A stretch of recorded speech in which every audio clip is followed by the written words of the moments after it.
Maverick News presents The Rick Walker Show. Defrag your mind.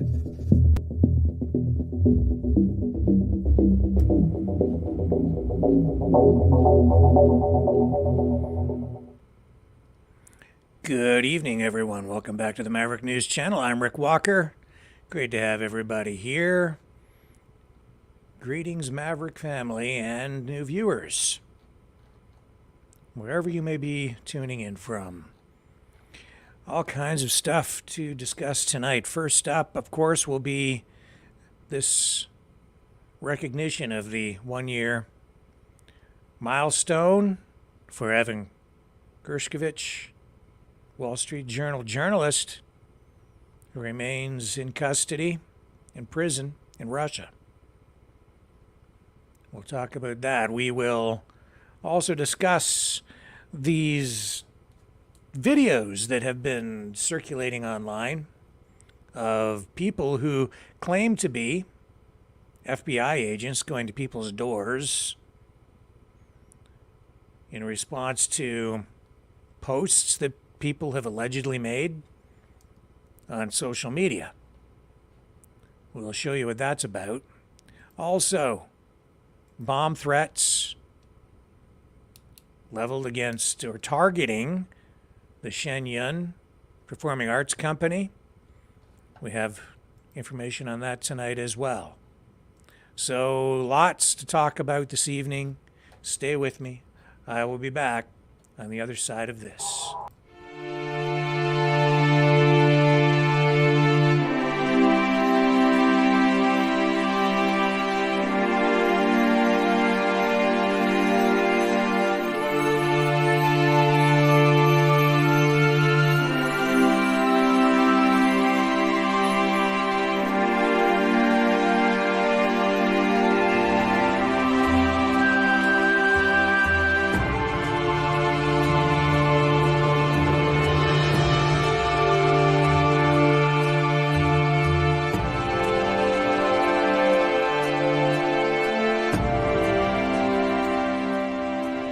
Maverick News. The world is watching.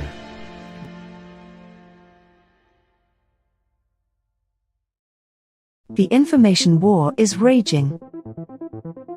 Truth without integrity is worth nothing. Maverick News. Because those who have power and those who seek it must be held accountable. The world is watching.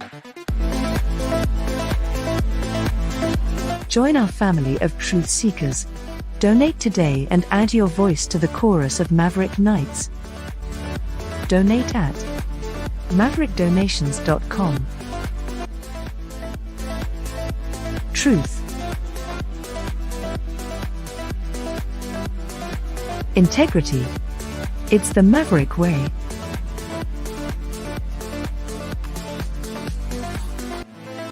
Maverick News. The world is watching.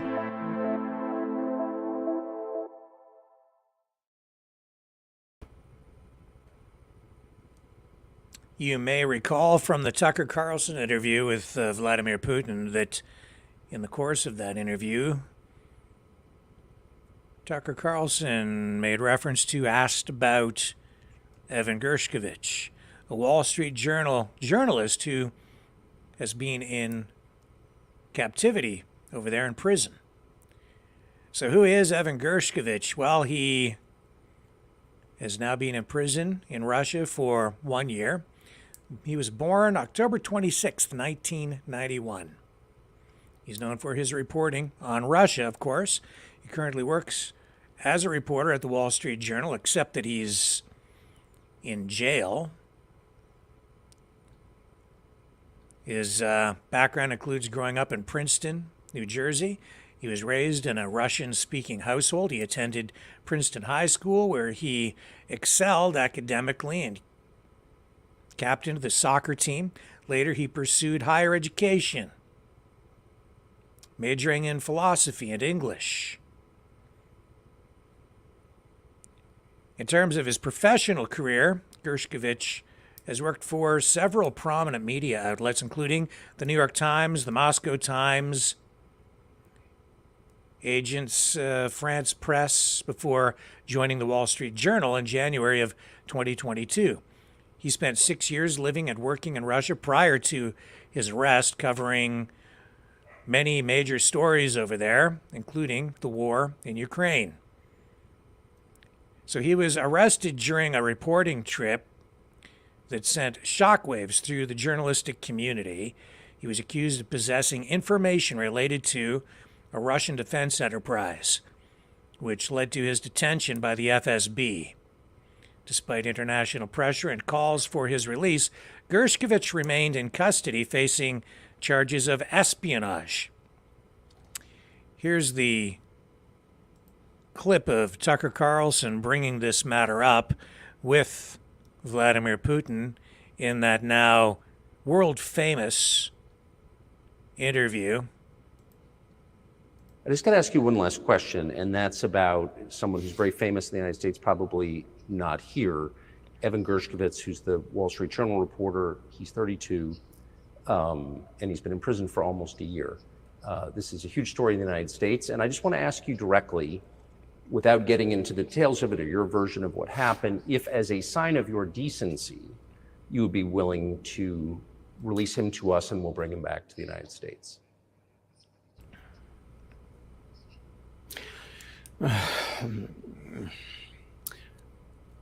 Мы столько сделали жестов доброй воли, что, мне кажется, мы исчерпали все лимиты. We have done so many gestures of goodwill out of decency that I think we have run out of them. Ни разу не ответил. Но We have never seen anyone reciprocate to us in a similar manner. что мы However, in theory, we can say that we do not rule out that we can do that исключаем того, что мы можем это if our сделать partners при take reciprocal steps. встречном движении со стороны наших When I talk about the partners, I first of all refer to special services. представителей специальных служб. Special services are in contact with one another, Определенные условия, которые but there are certain terms being discussed via special services по channels. партнерским каналам между спецслужбами. I believe an agreement can be reached. So typically, I mean, this stuff has happened for obviously centuries. One country catches another spy within its borders, it trades it for one of its own intel guys in another country. I think what makes, and it's not my business, but what makes this different is the guy's obviously not a spy, he's a kid. And maybe he was breaking your law in some way, but he's not a super spy, and everybody knows that. And he's being held hostage in exchange, which is true. With respect, it's true, and everyone knows it's true. So maybe he's in a different category. Maybe it's not fair to ask for, somebody else in exchange for letting him out. Maybe it degrades Russia to do that. Вы знаете, можно как угодно говорить, что такое шпион, что не шпион. You can give different interpretations to what constitutes a spy. But are you suggesting that he was working for the US government or NATO, or he was just a reporter who was given material he wasn't supposed to have? Those seem like very different things. Я не знаю, на кого он работал. Но повторяю еще раз. I don't know who he was working for, but I would like to reiterate that getting classified information in secret is called espionage, and he was working for the US Special Services, some other agencies. I don't think he was working for Monaco, as Monaco is hardly interested in getting that information. It is up to special services to come to an agreement. Some groundwork has been laid. There are people who, in our view, are not connected with special services. Let me tell you a story about a person serving a sentence in an allied country of the US. That person, due to patriotic sentiments, eliminated a bandit in one of the European capitals. During the events in the Caucasus, do you know what he was doing? I don't want to say that, but I will do it anyway. He was laying our soldiers, taken prisoner, on the road and then drove his car over their heads. What kind of person is that? И человек. Can he even be called human? Нашелся патриот, который ликвидировал его в одной из европейских столиц. But there was a patriot who eliminated him in one of the European По собственной capitals. инициативе или нет, Whether he did it of his own volition or not, that is a different question. Yeah, but Evan What on- Gershkovich didn't what do on- that. I mean, that's a completely different. I mean, this is a Да, он не- 32-year-old like он newspaper делал- да, он- reporter. He committed делал something different. Да, он не просто журналист. Я повторяю еще раз, это журналист. He's который not получил just a секретную journalist. информацию, I reiterate, he's a journalist who was secretly giving Я confidential просто говорю про information. тех людей, которые Yes, it is different, but still, I'm talking about other people who are essentially controlled by the US authorities, wherever they are serving a sentence. идет диалог. There is an ongoing dialogue between the special services. This has to be resolved in a calm, responsible, and professional manner. They are keeping in touch, so let them do their work. We are ready to talk. Moreover, the talks are underway. And there have been many successful examples of these talks crowned with success. Probably this is going to be crowned with success as well, Ну, только надо договариваться. but we have to come to an agreement.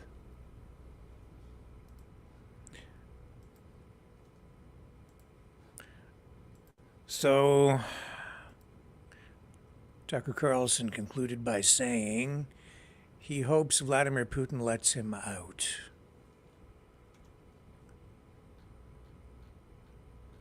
But tonight, Evan Gershkovich has had his sentence extended by at least another 3 months. And while all that is going on, the Wall Street Journal has on the front page a giant blank space saying his story should be here. Just leaving that front page story wide open. Just a blank section on the front page of the Wall Street Journal. Journalists in the United States, prominent, mostly mainstream journalists, are conducting a sort of a readathon. They're reading his work over the course of 24 hours straight. And we have a clip of that for you here.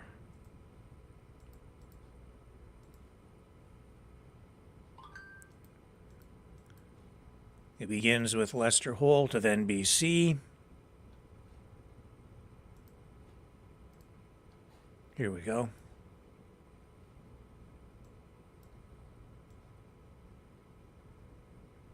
So a little bit of a technical problem there. Journalism is not a crime. Journalism is not a crime. Journalism is not a crime. Good afternoon. My name's Emma Tucker, and I'm here to kick off this readathon for Evan. Hello, I'm David Muir from ABC's World News Tonight. I'm Laura Coates, CNN chief legal analyst and anchor of Laura Coates Live. I'm Brett Baer, Fox News chief political anchor. I'm Abby Phillip, anchor of Newsnight with Abby Phillip on CNN. It is an honor to read from the work of our colleague, Evan Gershkovich. I'm Nora O'Donnell, the anchor and managing editor of the CBS Evening News, and it is an honor to read from the work of Evan Gershkovich. And it is an honor to read from the work of our colleague, Evan Gershkovich. I am thinking at this moment about his wonderful family. It's an honor to be here to speak for Evan through his own words, his reporting. One day is a long time, and his work has now been silenced for an entire year. One day is a very long time. Evan's work has been silenced for a whole year. This is his journalism, and journalism is not a crime. Evan, who is now in Le Forteva prison, and he can't be released soon enough. It's hard to believe that tomorrow marks 1 year since Evan was wrongfully detained. As we observe together this somber milestone, we will continue our fight to free him.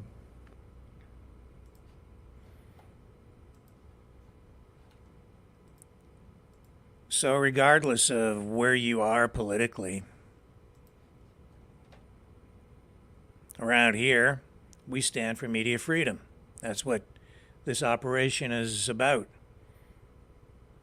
We've filed petitions calling for an end to coercive activities and targeting of journalists, even for liquidation by the Ukrainian government.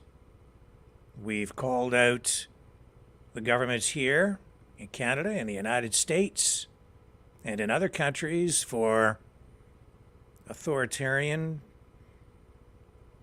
measures, coercive measures, attacks on free speech, freedom in general. And that holds here as well. And so in this particular case, I would say it is entirely appropriate to editorialize a little bit on this, because Evan Gershkovich is a journalist with a strong track record of practicing journalism. I don't know all the circumstances surrounding his detention in Russia, but it's pretty clear to me that he is a journalist. Did he get caught up in something else? I can't say for certain. But yeah, I think that this is absolutely a story worth noting, and again, I don't think it matters if you put stock in the mainstream media or not, if you have trust in the mainstream media or not. Doesn't matter who the journalist is. If he's actually a journalist, then it's not proper to imprison someone for the work that they do. Now, I don't know. Some people I see even in the chat tonight, on one of the platforms, calling him a CIA spy. Well, innocent until proven guilty, I say.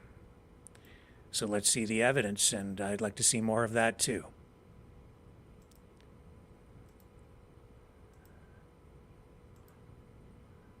And, well, certainly not on the scale of demonstrations that we've seen for Julian Assange. Seems a lot of people are pretty silent from certain quarters on the Gershkovich file tonight. But in Brussels, we did see this. Let me bring up this image. There was a bit of a turnout there to support him and call for the release of Evan Gershkovich.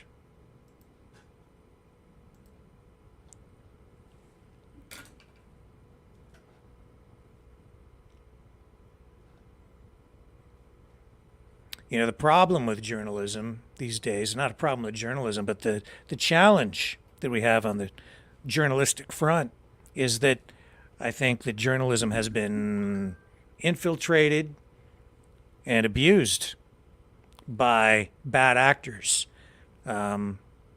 actual spies in some cases, and that makes it difficult for governments to distinguish between who's a spy, who's a journalist.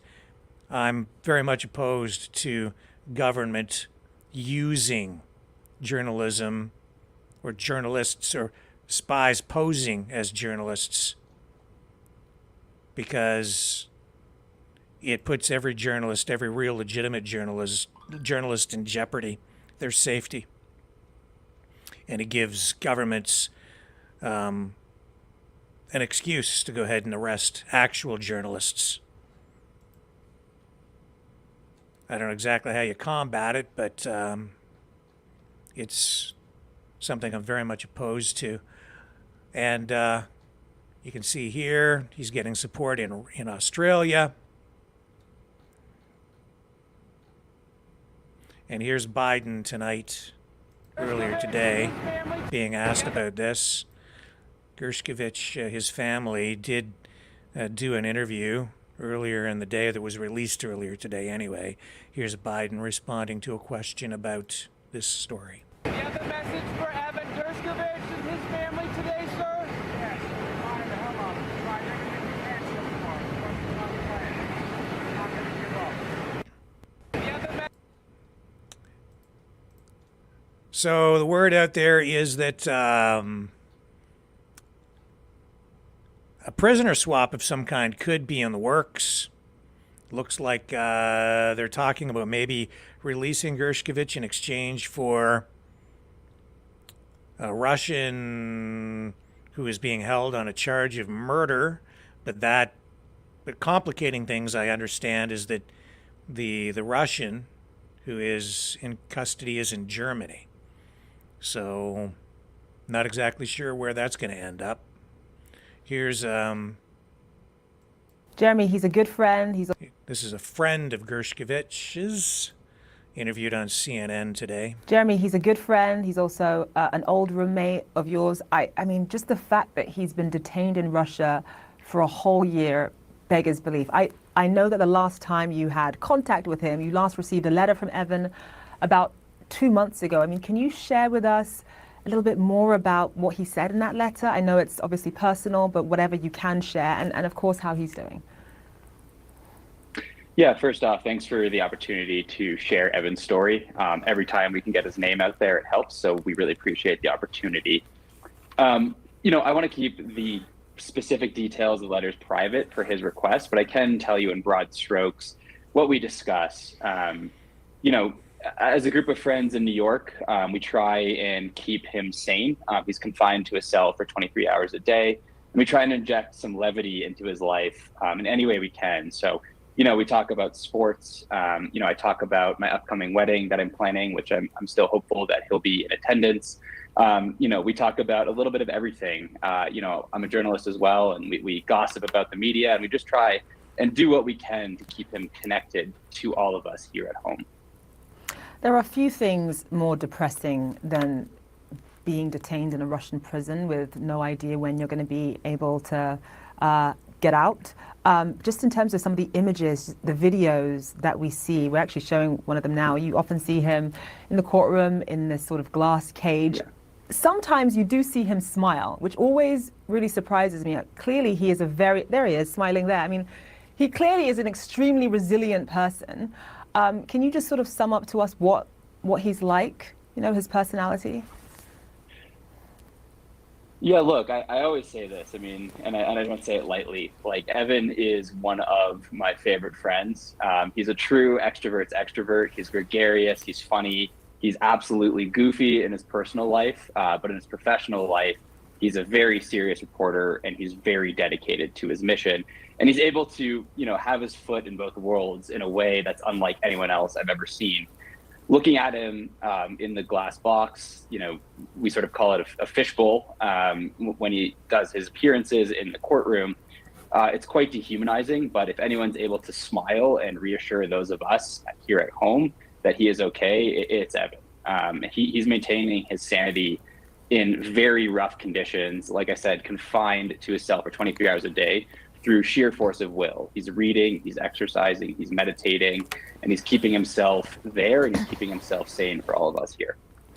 I mean, being confined to a cell is very difficult for most people, but especially if you're an extrovert, especially if you love hanging out with your friends and you love going out and you love people and you have a gregarious personality, as all of Evan's friends says that he does. Where do you think he's drawing his strength from at a time like this?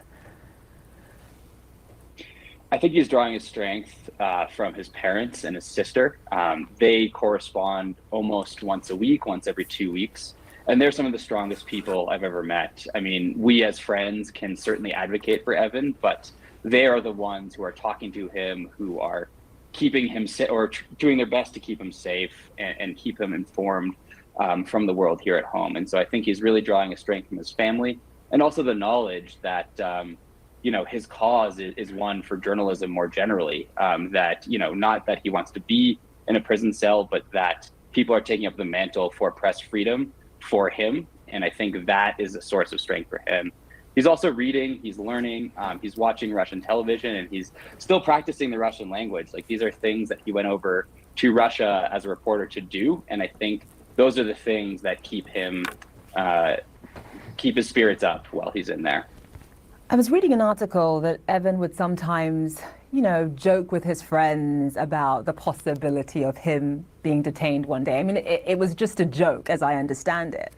And normally when you joke about the worst possible thing happening, normally it never actually happens, right? You joke about it, you say it in jest to your friends, it never ever comes true. This is one of those rare situations where you joke about something and it actually happens. It actually happens. Can you just sum up where you were when you first read that one of your closest friends, one of your favorite people, had been detained in Russia, just as he was joking was a possibility?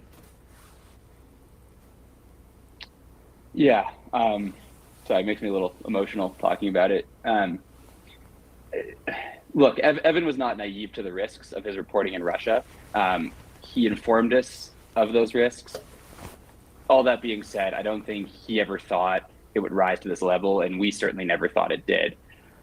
1 year ago, I'm a late riser, and so I was in bed around 8 o'clock in the morning. I got a push alert on my phone. I believe it was from the New York Times that said a reporter had been detained in Russia. Obviously, your brain goes to the worst place ever. And I'd just seen Evan 2 months before that. And we were talking, over Twitter DM about a week before. So it seemed quite unreal. I rushed over, I turned on the news, and, this image is seared into my mind. There's Evan, he's wearing a yellow hood. There's a gloved hand on the back of his head, kind of like this, and he's getting shuffled into a police car. I thought I was still dreaming. And then all of a sudden, everyone who knows me knows that Evan and I are very close. And so my phone started blowing up. They said, "Is this really Evan? What's going on? Can you tell me what's going on? What's happening?" And so, that was a very chaotic morning, a very chaotic day. And, it's not about me. And I don't say this lightly, but, my life has been different ever since. Mm-hmm. I think about him every single day. And, Sure you do. when I go to sleep at night, that image is in my mind. And I'm sure and his family, I'm sure his family and him are both very grateful for how much you've been advocating on his behalf. Jeremy Burke, Live for Us, thank you so much. Okay. I'll be back. Don't go away.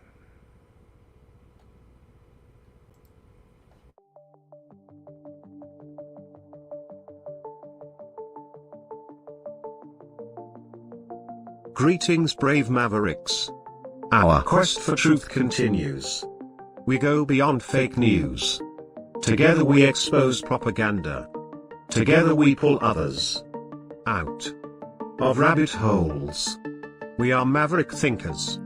We are all unique individuals. Defenders of individual rights and freedoms. Credible. Trusted. Grounded in reality. Maverick News. Maverick News. Defending free speech. Free speech. Donate at freedomreporters.com. Do it now. Tomorrow may be too late. Maverick News. The world is watching.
Maverick News.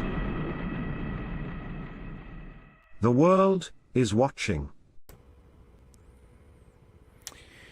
So I'm sure that everyone has seen the commercials for the Shen show. This is a Chinese theater company based here in North America, Canada, the United States. They have a number of different performing groups that travel all across the United States and Canada performing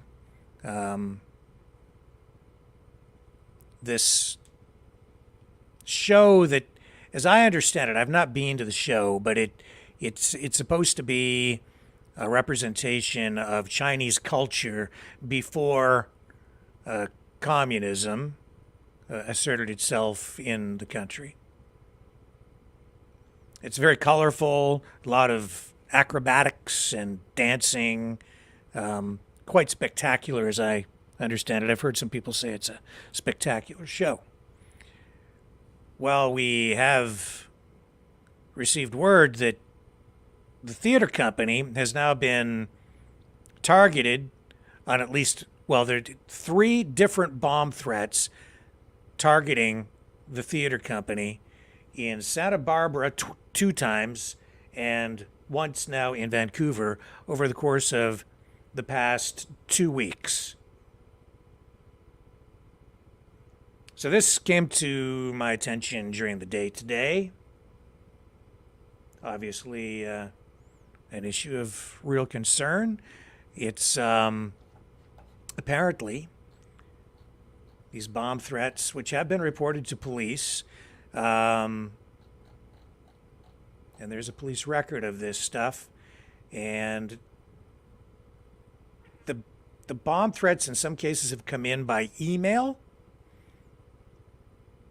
And there is evidence to suggest that these people are connected in some way to the government back in China. This is what is being distributed. I shouldn't say distributed, but this is a copy of an email that has been made public with some redactions, obviously, here.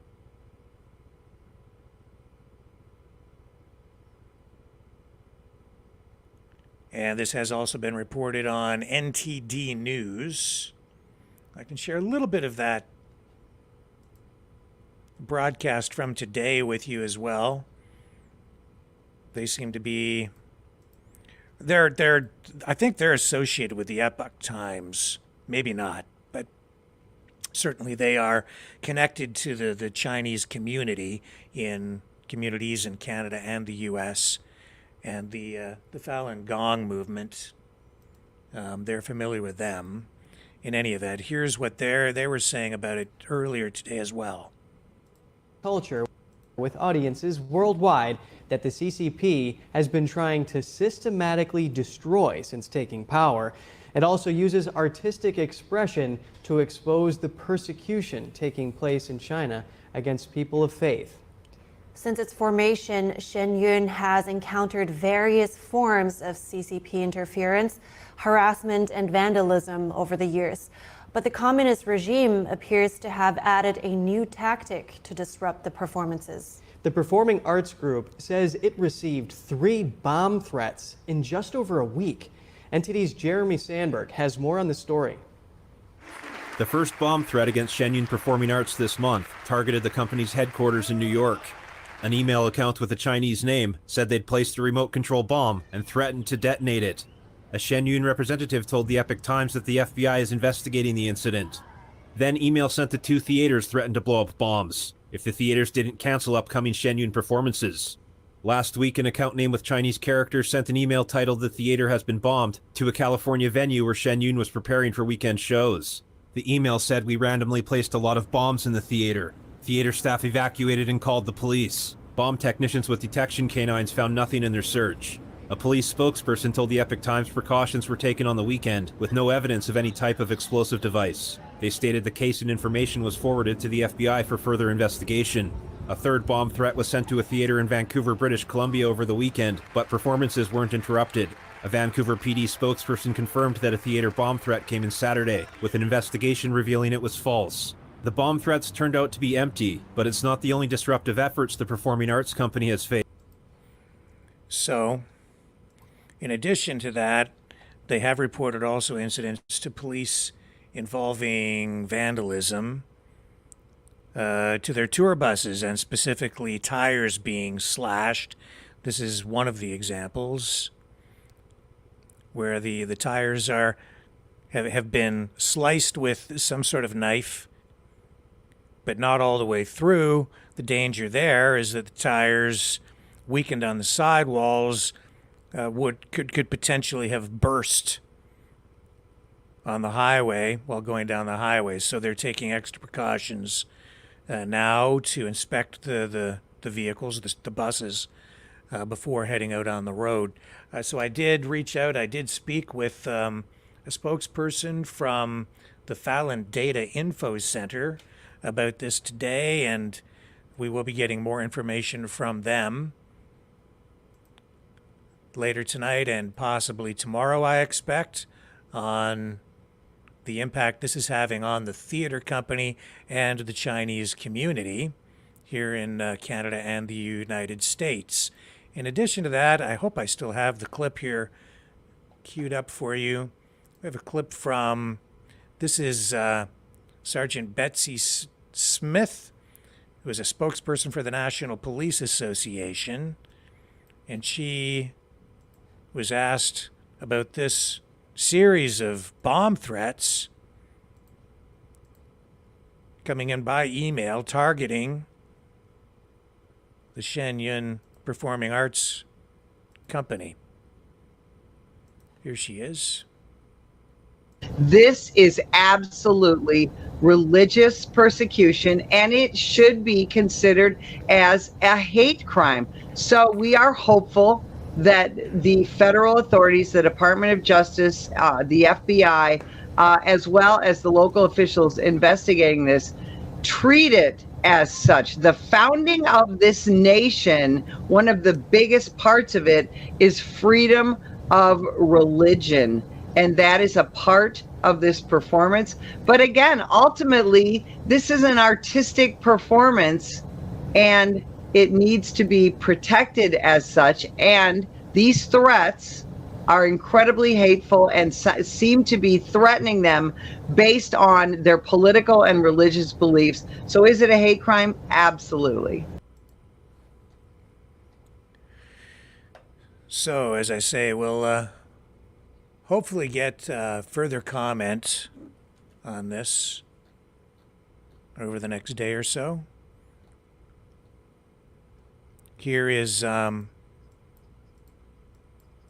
this is Levi Browd of the Fallon Data Info Center. I did speak with him on the phone earlier today. This is a clip, and I'm hoping to get more information from him as well.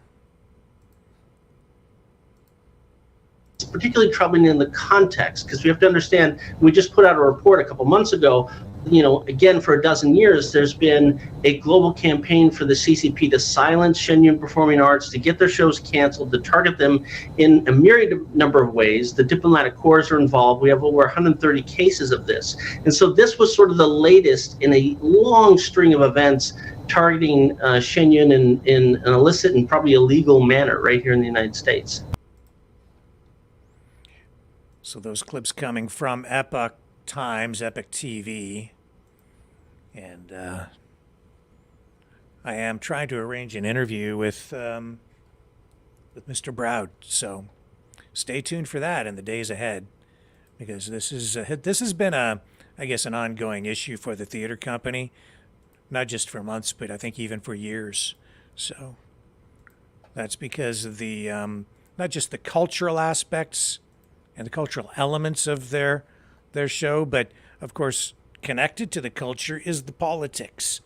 It's symbiotic. There's no escaping the overlap there, right? Your culture, your politics, your communities, political ideology,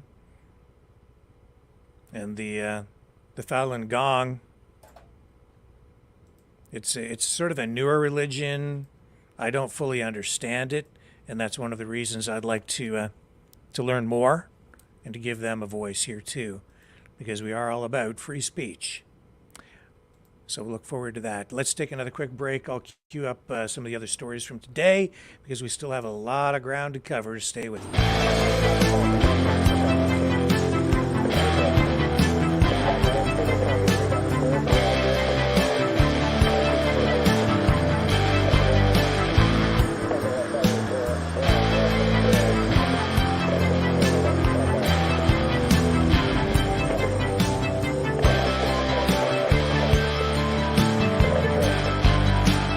Maverick News. Fighting for freedom. Okay. You know, the news in Canada always seems to follow the news in the United States. I guess it's inevitable. Our entertainment, our media, everything is so interconnected. I think people in Canada often get confused about our own political system, our own legal system, because we watch so many programs,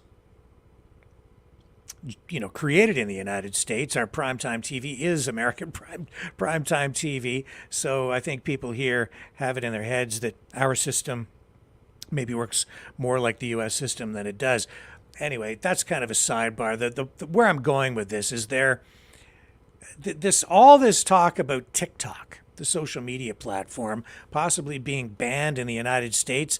Of course, we've been watching that up here in Canada, and that is having an impact on public opinion up here in the Great White North. And of course, we have a lot of viewers on the U.S. side, and glad to have everybody here.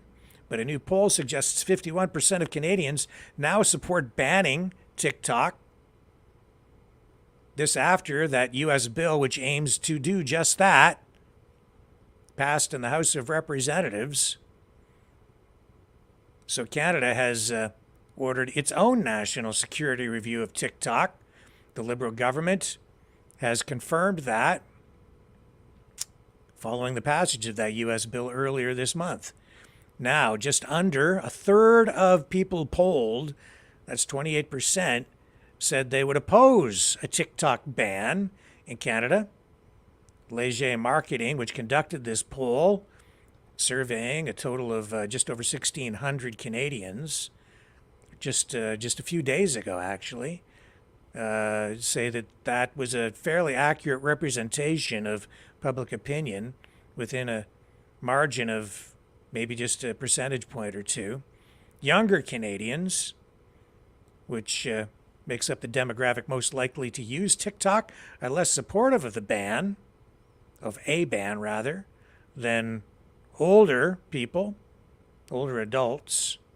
Nearly half of those between 18 and 34 have reported being on TikTok, compared to just 12% of poll respondents who are over the age of 55. I bring it up because I can tell you I've been dabbling with TikTok a little bit with this news platform that we've created here. And it seems to be almost fairer in many ways in the way that its algorithm works and the way that they distribute and rank content compared to what goes on YouTube and Facebook, for sure, where a lot of independent stuff seems to get suppressed. But over on TikTok, it seems to get a little more traction sometimes. It just seems to be more even-handed. But I know there is a lot of concern about possible spying or tracking of people because it's a Chinese-based social media company. But in this poll, 56% of Canadian respondents said that they heard about national security concerns. They're aware of it, but they're hearing about this from U.S. media. That's why it's giving more rise to concern over here on the Canadian side of the border. Nearly 3/4 of those who were aware of those reports said that they are concerned, but most, 56%, haven't changed how they use TikTok anyway. I think that's pretty much par for the course when it comes to social media and the way people use it. We know we're being tracked. We know we are the product that the social media companies are selling, and yet we just continue to use it anyway. I think it shows that the all these social media platforms are to some degree addictive. Now, 4 Ontario school boards, as another story connected to this, have launched a $4.5 billion lawsuit, where it's actually several different lawsuits with a totaling $4.5 billion against social media giants, including Snapchat, TikTok, and Meta, which has Facebook and Instagram. They are accusing these social media giants of deliberately hurting students, interfering with their learning, and harming their mental health. And they're saying that this has left teachers, educators, in a position where they have to deal with the fallout from this. I totally get it. It's definitely having an impact on everyone's mental health in one way or another. We've been talking about that extensively here. Not just because it's social media itself, I don't think, but it's because there's sometimes malicious content out there, propaganda, governments are manipulating us, corporations, big companies, advertising, and even just the nature of the medium itself is addictive. The social media companies also, it's been revealed, that they use techniques to keep you engaged. They feed you content in a particular way, certain types of content in a particular order, in order to evoke an emotional response, get you on an emotional roller coaster ride, and sort of connect you to the medium so that you don't want to let it go. You keep on scrolling and looking at the content. So the Ontario school boards, 4 of them, cite student struggles with attention, learning, mental health crises as a direct result of what they're saying is, quote, the prolific and compulsive use of social media products. They're saying that they're seeing behavioral issues such as anxiety in children being significantly on the rise. They're seeing a huge rise in mental health problems, feelings of pain.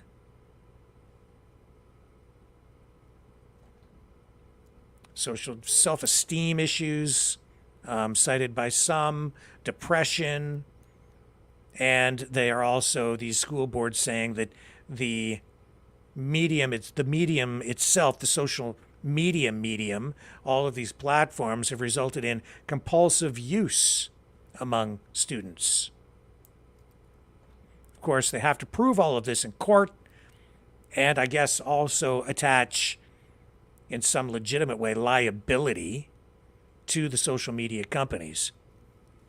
Who would end up benefiting from this in the end? Who would get compensation for this? I don't know if it's the school boards themselves that would ultimately be handed some sort of a victory and then compensation, or if it would end up filtering down to the students, the families. Not exactly sure what the ultimate, what a win, I guess, would look like, is what I'm saying on the school board side. But lawmakers and intelligence officials have said that they worry that foreign governments could use TikTok to access user data and influence users through the social media platform's algorithm. And so, as a connected to this lawsuit is also this direct concern about TikTok because of it being connected to the Chinese government. So there's that. Boy, I'll tell you, we've come a long way. When I was young, it was all about video games. Everybody was worried about video games and television.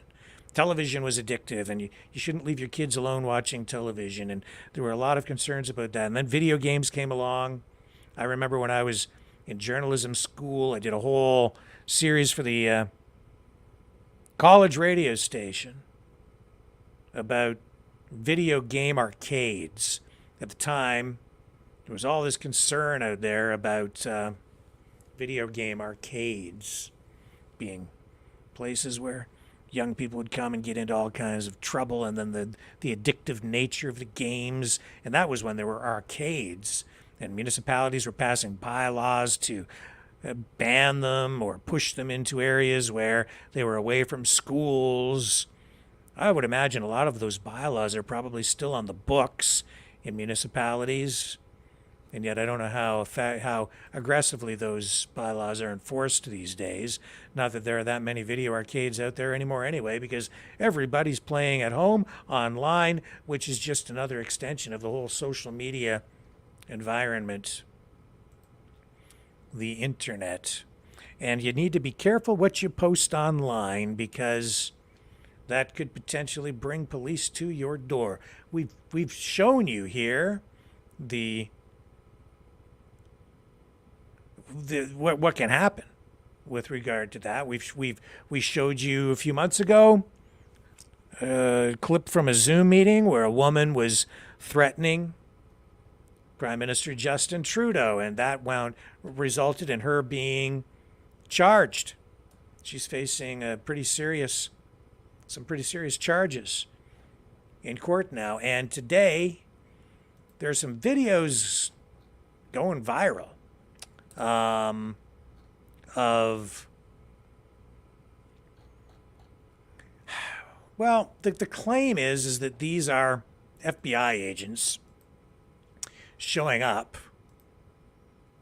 on the front door, the front doors of some people, to be asked questions about things they posted on social media.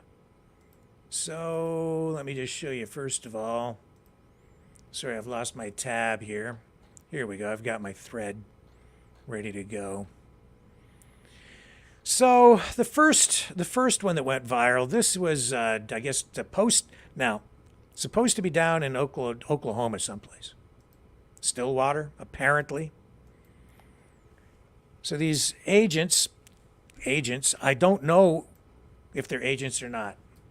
They're in plain clothes. They show up in a Nissan Rogue SUV. They're at this woman's house, and they have this exchange with her. First of all, before I run this, I have to preface it by saying I don't know how authentic this is. It was posted online by a person claiming to be a lawyer for the woman who you don't see, but you can hear her in this video. These people do not look like any FBI agents that I would normally expect to see. Why they're coming as a group, I'm not sure. No government plates or FBI plates or anything like that. Some dispute here between the woman and these people who were told are FBI. She asked to see their ID. I think there was an indication where they had said that they had flashed their badges at her or something, but then they wouldn't show her the identification when she was asking to see it while her camera was rolling, because the one person said, I'm not going to show it to you on camera. So anyway, I'll let this roll, but there is some. It's not really clear to me how legitimate this is, and it's not really clear. There's the healthy dose of skepticism out there, as much as there is also a healthy dose of concern among people who are saying, why is the FBI showing up at people's doors just asking questions about something I posted online with social media? And I get that, but at the same time, a lot of people are saying this doesn't look like maybe it's even real. So until we confirm, I'm not presenting this as factual. I am showing it to you because it is kind of going semi-viral out there. It's getting a lot of attention, and people have been sending it to me. Not just one person, but several sent this to me just before airtime. So I'll share it with you, but I just want to preface it. I would not take this as being 100% for sure of anything. That's not great language I just used there, but you got the idea.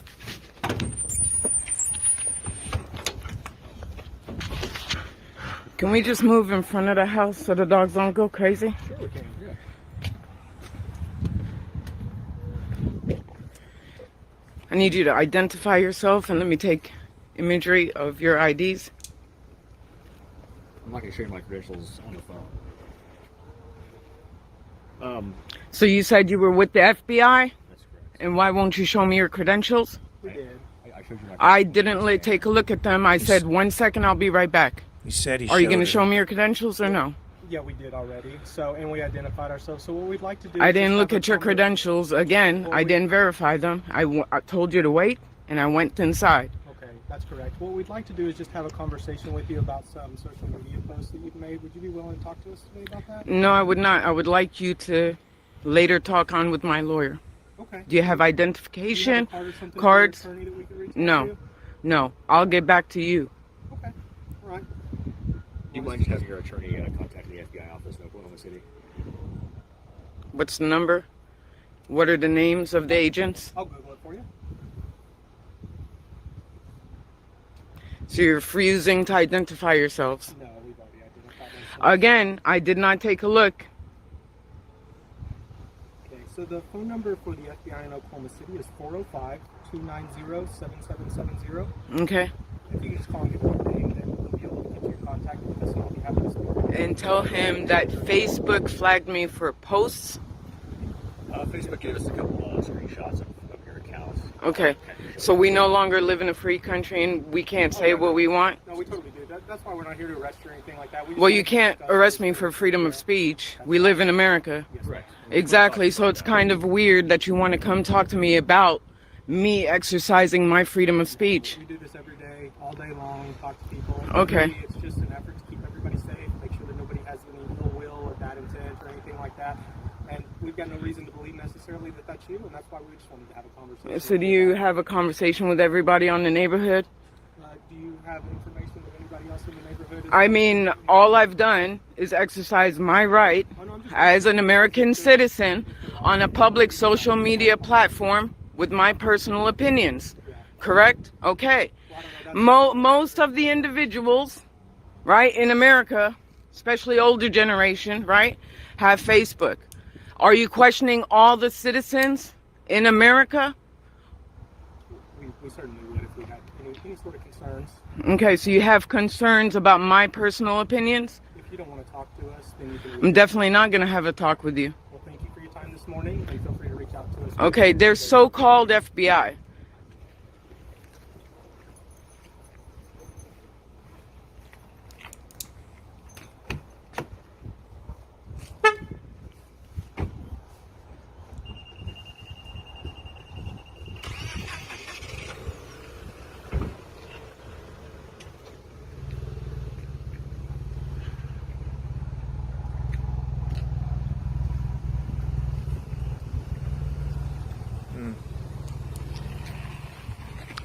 This is Rola Abdeljawad in Stillwater, Oklahoma.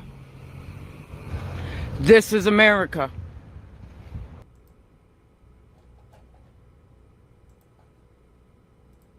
I don't know, man. It looks kind of weird to me. They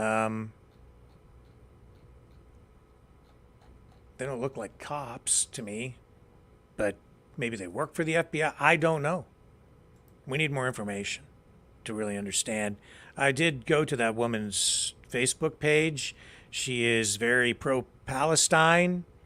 I personally just didn't see anything on there myself, and I'm not going to show you the Facebook page because I can't really bring it up on the screen. I had to get somebody else with a Facebook page to show me on their account what is going on with hers because we're banned on Facebook. I can't. So, so frustrating. Well, there's another problem with social media and freedom of speech, right? So our account's banned on Facebook. No access. So I can't Anyway, but I was able to get somebody to take me and show me her page. I didn't see anything there, but that is not to say that material may have been deleted. Don't know. And of course, if this woman has been speaking to her lawyer, maybe her lawyer advised her to make adjustments to her page. No idea. Or maybe she didn't. As I say, we need more information. It's so easy to just jump to conclusions or get bent out of shape one way or another. I will say that you always do need to be careful speaking to anyone that claims to be a police officer, an agent with any kind of law enforcement agency, because I think anything that you say can and will be used in a court of law if obtained in a legal manner, a lawful manner that doesn't violate your rights. So yeah, you do need to be very careful, and I guess in that respect, the woman sort of played it right. It's not the only incident that has been reported, though, like this. There's this one here as well. I'm going to bring it up. Sort of similar in nature, but this one's involving just a guy. And again, this looks a little weird to me, because this guy at the door, claiming to be some sort of an FBI agent, is, again, he's like carrying sort of a big notepad or something to write in, almost like he's got some report or something that he's filling out. Almost looks like a person doing a survey to me more than an investigation. It's sort of an odd look. And the way this guy is dressed as well, he does not look to me like he's out working as an FBI agent, but what do I know? It just looks odd. 3 of them got in that Nissan Rogue? A Rogue? Maybe. But 3, and it just, that was weird. And then this guy, same sort of scenario, but he appears to be at this gentleman's home alone. Check it out. Special Agent John Gray with the FBI. How are you? Is Miss Anderson here? No, she's not. Okay. I was hoping to see if I could have a couple of minutes of her time. She's not here. Okay. She's at work. Okay. Is there a chance I can make an arrangement to come back and talk to her, or what's it about? It's about the Baton Rouge subject. Special Agent John Gray with the FBI. How are you? Okay, so there's that. You could sort of hear a little bit of what he was saying. Just seems very odd. The shoes don't look right. The clothing doesn't look right. Nothing about that looks right to me. And he did say, I could hear him say, you say with the FBI, yes, sir, whatever. So he did identify himself as being with the FBI, but in what capacity? Not exactly sure.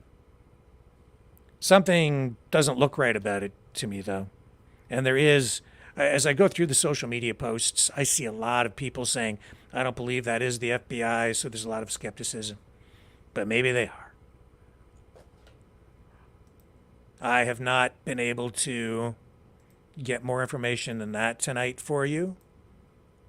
And I know that there are some media outlets, smaller media outlets, issuing reports on this. But how credible they are, again, I don't know. I'm going to have to say I'm going to wait and see what other information comes out. Now, Lori sent me this letter that was sent to the Libertarian Party, advising them that their account, their social media account, Facebook, I guess, appears to have been compromised. So that, of course, sparked a healthy dose of skepticism. What else would you expect from libertarians?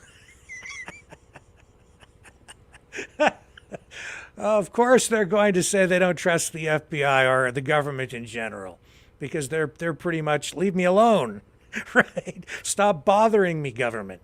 So instantly, it's kind of gone there. But the FBI, I guess they did contact the Libertarian Party headquarters, told them that someone within the party, I don't know, may have been subject to being compromised or something by a foreign government. And then they followed up with this letter that basically narrows it down to this, where they're saying the FBI maintains active investigations that seek to identify the activities of hostile foreign governments and their intelligence services who target the U.S. government, private sector, and political processes. The FBI recently obtained information showing that one of these foreign threat actors was in control of various IP addresses that the group used to log into a Facebook account controlled by your organization.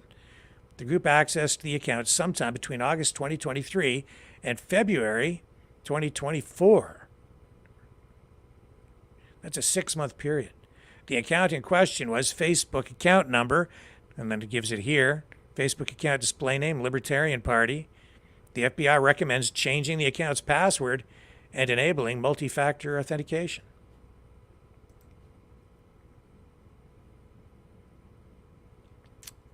So that's interesting. Why would a foreign government target the Libertarian Party? I can think of a whole bunch of reasons why a foreign government would do that. I can think of all kinds of reasons. If they could access that account, they could get into all kinds of information, obtain personal information on people, identify people, reach out to people even, and maybe even make bogus posts to further their political objectives. So I could think of a lot of reasons why. The question is, how did they gain access to it? It seems to me maybe if the FBI is telling you that, you might have a security breach on your hands. Now, it's okay. I guess it's predictable that people are going to get their backs up. But on the other hand, one, if the FBI is telling you that, maybe you ought to listen to them because maybe you do have a security breach.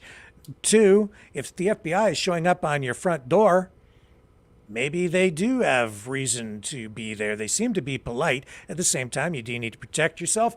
But in this day and age, with all the terrorism that's out there, all the national security threats to people's safety, how are they supposed to do their job if the government is supposed to keep everybody safe? You have to find the right balance, right? And so, of course, they're monitoring social media all the time. I'm trying to tell people here on this channel as well that that's the new reality. Be careful what you say. Don't even joke about being violent in any way or saying that you want anything bad to happen to anyone. Because if you do, you open the door wide for police to come and charge you. If you just say the wrong thing, post the wrong thing. That's why we don't tolerate it in the chat over here. And you put people around you in jeopardy as well. So I don't know what might have been posted by any of these people. I haven't seen anything that appears to be illegal or would attract police to their front doors. But something brought them there. Maybe it was just a malicious, frivolous complaint from someone who didn't like them. Maybe that's what's going on. We don't know. Maybe the cops will end up helping that woman because maybe somebody's targeting her, sending screenshots that are bogus or fake to the cops. Again, we don't know. Maybe somebody's trying to hurt her. But there wasn't enough information in that video to really drill down and get to the truth of the matter. But it is being presented online as though the FBI is acting in a really sinister manner. I don't know. Now, we do know that we had the Twitter files, and absolutely the federal government was directing censorship online through these social media companies in an unconstitutional way on the U.S. side. We do see up here in Canada that the federal government is implementing new censorship measures through new legislation. Certainly trying to crack down on what they say is misinformation and trying to get a hold of what's going on online. And there is a lot of disinformation out there and fake stuff. But of course, if you're just using that legislation or using these tools for political purposes in order to hold on to power or gain power or expand your power politically as a government, that's inappropriate. That's wrong. But censorship is as well. It takes on a variety of different forms. It's not just what's written down in terms of legislation. Censorship, it's a coercive thing. Censorship can be imposed through fear, through peer pressure, in a variety of ways, through corrupt methods. It's a dark, slithery thing. It will creep up on you. It will, if you feel pressure in any way to censor yourself, you are a victim of censorship. If political action groups, political activists even engage in forms of censorship when they target people online that they don't like politically and try to get them canceled. When they complain over and over again to social media companies about somebody that they disagree with politically. So they'll target a Facebook page or a YouTube account and they'll file frivolous complaints over and over and over again. That's a form of censorship.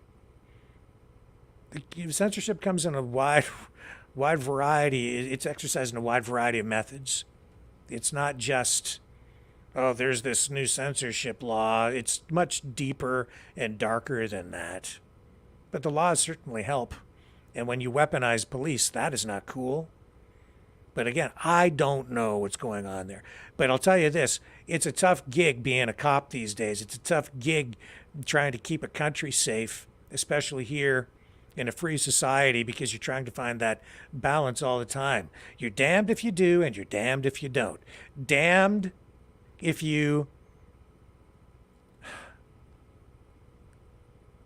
try to track people, look at people, see what people are saying online, even if you're just looking at open source material that is posted in public, it makes people feel very uncomfortable because they instantly go to the big brother argument, which I totally get, and I'm all for free speech and freedom of expression. But I also recognize that on the other side, you just let some terrorist attack happen and people scream bloody murder and they say, well, why didn't you do something about it? You knew it was coming and you didn't do anything about it, or you didn't look closely enough. You weren't using all the tools available to you to save lives. And then people scream and holler. It's a really tough gig, man. Very, very hard. So we as a society, we collectively as people, we have to find the right balance somehow. And this is a new medium that we're dealing with. It's a new reality, really. And it's going to take some time to hash all this out and get to a place where we're on a more even keel. It's just taking time. I don't know, maybe it'll take another 10 years or 20 years or 30 years, especially with artificial intelligence coming online in such a powerful way now. And then earlier this week, I mean, we just showed you that conference where the federal government in the United States is addressing exactly that issue, artificial intelligence, and the Biden administration coming out with new policies, new programs, all designed to deal with the social, the legal, the technology, all of the aspects of that, without them really being fully prepared or capable of understanding where it is really going to take us, because I don't think anybody really does have a good handle on it.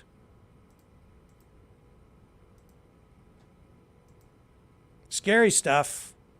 All I can say is let's all try to stay calm. It's an exciting time and a scary time.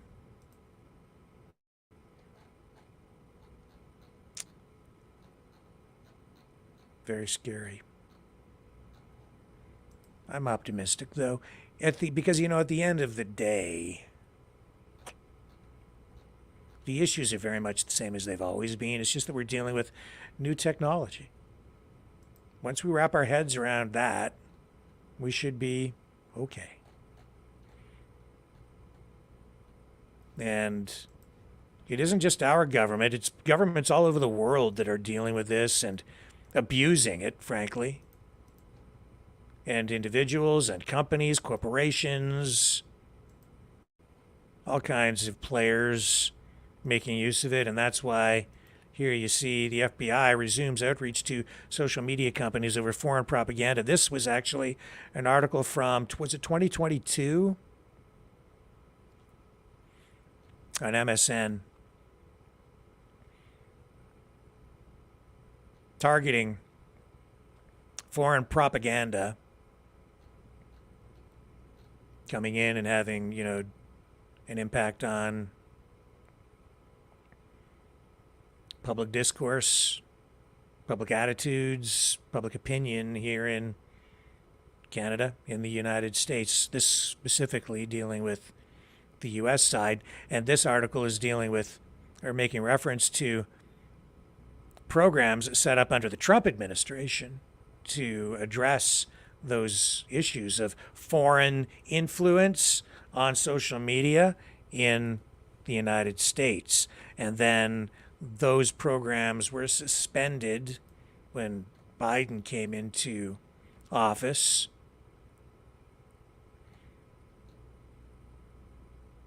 And then all the efforts to address cybersecurity issues, foreign propaganda issues, I think they kind of started at square one again, and they were actually put on pause sort of for a little while.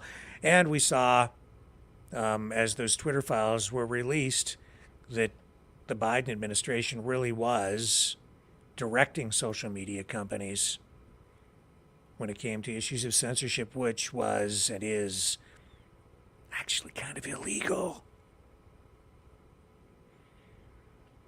And then we're also seeing that the FBI has put in a request to, I think it was YouTube. Was it YouTube? To get a handle on, there was some people who watched some videos, and this was something I was actually not going to talk about tonight, but I will just bring it up here.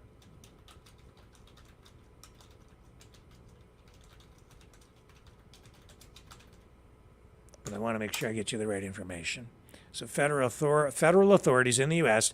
asked Google for the names, addresses, telephone numbers, and user activity of accounts that watched a certain YouTube video or certain YouTube videos between January 1st and 8th back in 2023. According to unsealed court documents, this was these are documents obtained by Forbes magazine.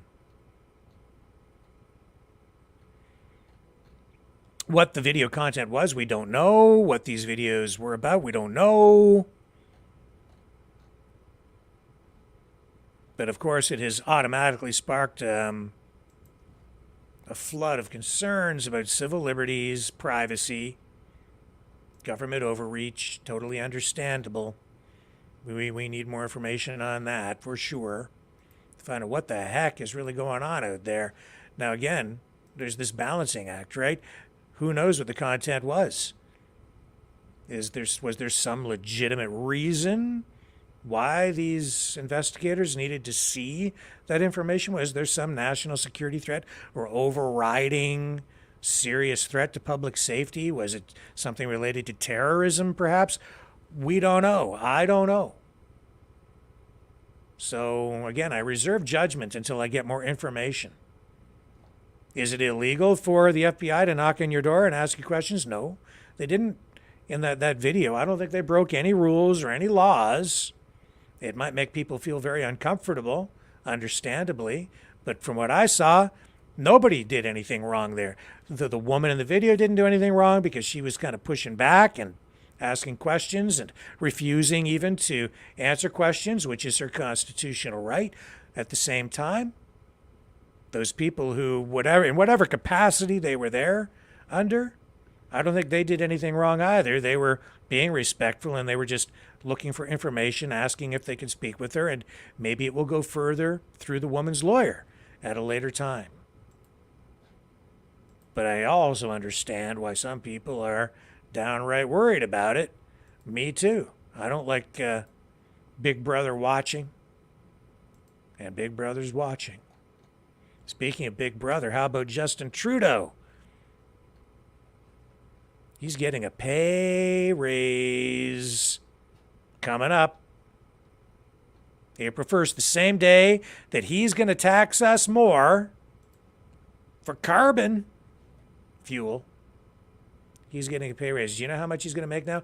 Over $400,000 a year as the Prime Minister of Canada. Yeah. I think maybe some people think he already made more than that.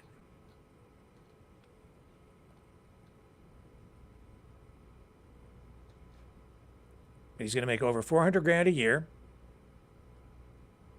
And the compensation for other members of Parliament will also increase April 1st on Monday. Pierre Poilievre, the leader of the Conservative Party, will see his base pay as an MP increase as well. So I think an MP will end up making $96,800 a year. And then Poilievre will go up because he's the leader of the opposition. He'll make $299,900 per annum. The base pay for members of Parliament will increase to $203,000, up from $194,000. You get yourself elected to office, you've got yourself a pretty good little paycheck there.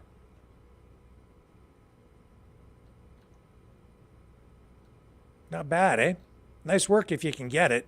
Of course, once you're in office, you might go unpopular, but I rarely see a politician exit on the losing side of an election or through resignation when they're popular. They usually end up very, very, very, very, very, very unpopular when they leave office. A honeymoon when they come in, less and less popular as they go along until they fall out of favor altogether. Hey, you know, the other night we had a call-in program, and I think it was Gina who phoned in. One of our favorites around here. One of our Maverick family misfits. Me included. That's what we are around here. Love you, Gina. Anyway, she was talking, I'm pretty sure it was Gina, talking about olive oil. Talking about how expensive olive oil has become. And at the time, we were talking about inflation in general. And I wasn't sure why that she had been paying so much for olive oil. But now I understand it's because olive oil is like on a price spike unto its own. And I guess that's because of problems with harvesting olives. The olive harvest, rather, has not gone well in some areas, and there's a shortage. Less olives means prices are skyrocketing. So we've seen 1 liter of olive oil was around $9 on average back in 2017. And last year, according to the most recent stats that have come out, the price broke through $10 and has been on a steep climb since, going up to $12.81 for a liter in October of 2023, $14.81 per liter average price in November. probably even more than that now. So it's a combination of inflation plus a bad olive harvest, which has resulted in the price of olive oil going through the roof. International olive oil industry experts say that Spain's production of olive oil was down 62% last year. Spain is the biggest producer of olive oil in the world. And so its decline in production has created a lot of turmoil within the industry. Production of olive oil worldwide was down 2.31 million metric tons last year. So there you go. That's why olive oil is so darned expensive. I just found that out today. So, Gina, thanks for talking to us about that the other night. I was glad I was kind of able to clue in on that today, get a little more information about it. Also, on the war front over in Ukraine, we're seeing that Russia launched a pretty major attack. They went after some power plants overnight. The Kaniv hydroelectric power plant in Cherkasy Oblast and the Dniester hydroelectric power plant in Chernivtsi Oblast. Large-scale strike targeted energy and civilian infrastructure in 10 of Ukraine's regions.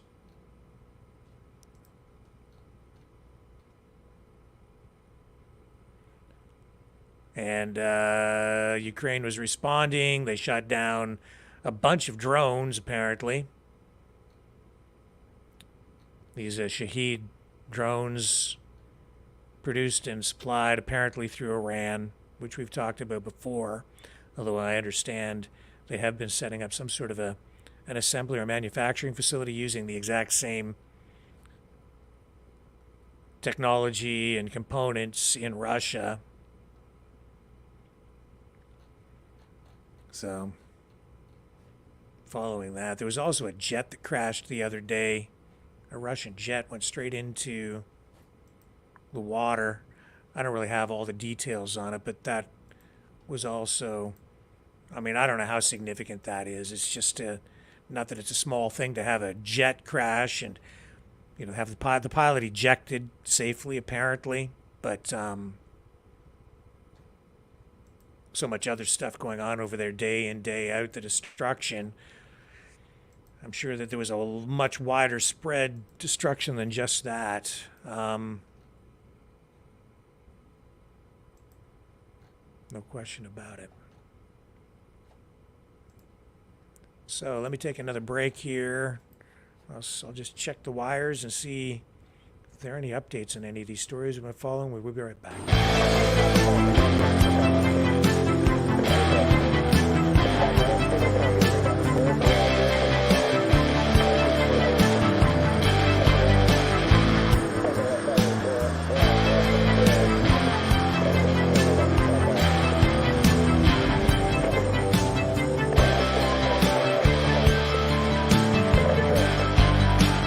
Maverick News. Fighting for freedom.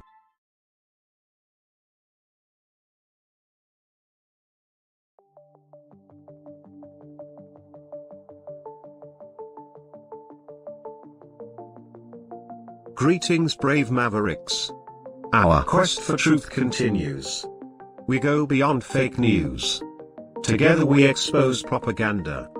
Together we pull others out of rabbit holes. We are maverick thinkers. We are all unique individuals, defenders of individual rights and freedoms, credible, trusted, grounded in reality. Maverick News, Maverick News. Defending free speech, Donate at freedomreporters.com. Do it now.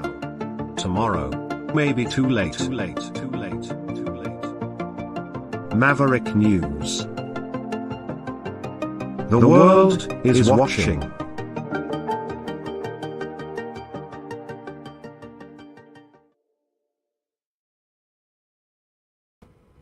Okay, so I guess tragic story out of New York State, Moores, New York. 2 men from Senegal froze to death. Their bodies were found in the snow in a wooded area close to the Canadian border. This information coming in from New York State Police. They've identified these people as Abdoulaye Ndoye, Ndongo Sari. Both of them are 25 years old, from Dakar. They were found in the border town of Moores. Border Patrol agent was on a search in the woods as part of a routine. He was out there with a dog and detected a body under the snow, then found the second body as well. Police there saying, or authorities saying, that they think the men were in the woods, or rather they weren't sure why the men were in the woods, rather. But this was in a rural part of New York State, and it is an area that is known as a regular, frequent place for people to try to cross illegally into the United States from Canada on foot. Autopsies have been conducted already, and it has been determined that they died due to hypothermia.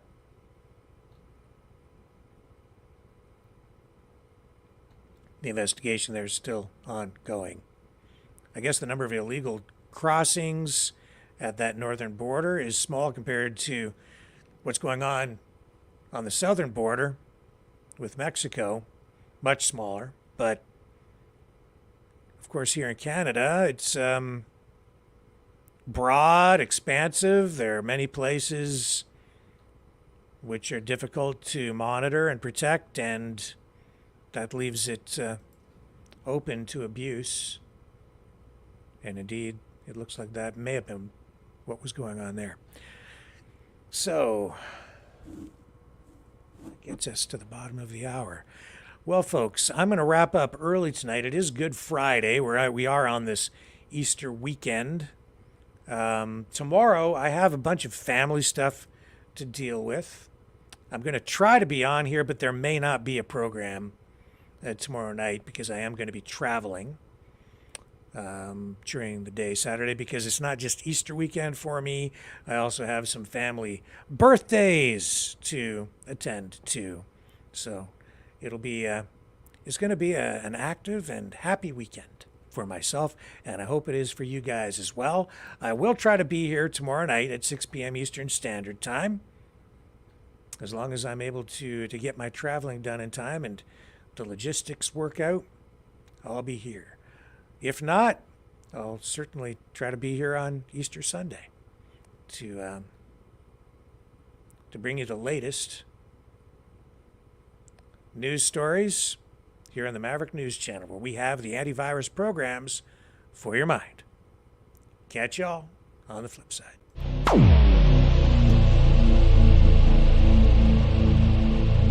This has been a Maverick Multimedia production.